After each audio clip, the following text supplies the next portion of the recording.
कुमारस्वामी सरकार गिराने में कामयाब हो जाएगी बीजेपी। बीजेपी के लिए मुश्किल क्यों है कुमारस्वामी सरकार गिराना?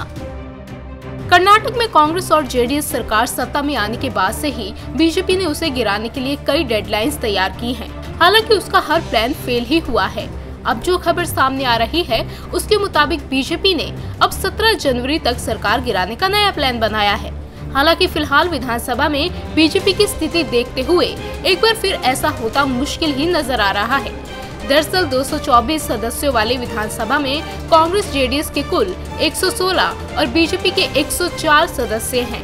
2 निर्दलीय और एक बीएसपी विधायक भी सत्ताधारी गठबंधन के साथ है, जिससे गठबंधन का आंकड़ा 119 पहुंच जाता है। हालांकि निर्दलीय विधायक और बीएसपी विधायक को कैबिनेट से निकाले जाने के बाद गठबंधन से उनके संबंधों पर कुछ तनाव जरूर आ गया है। खबरों के मुताबिक बीजेपी अपने प्लान के तहत विधानसभा की कुल संख्या को ही घटाकर 207 तक ले आना चाहती है, ताकि उसके 104 विधायक बहुमत में आ जाए। इसके लिए पार्टी को करीब 16 सदस्यों के इस्तीफे चाहिए होंगे।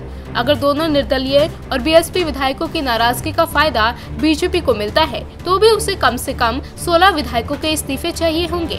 हालांकि सियासी जानकारों की माने तो इतने सारे विधायकों से इस्तीफा दिलाना आसान नहीं है, वो भी चुनाव के सिर्फ 7 महीने बाद। दूसरी बात ये कि अगर बीजेपी 20 विधायकों से इस्तीफा दिला भी देती है तो भी बीजेपी और कांग्रेस जेडीएस गठबंधन के आंकड़ों में अंतर केवल 4 सीटों का रहेगा, तब तक जब तक 20 सीटों पर उपचुनाव नहीं हो जाता है।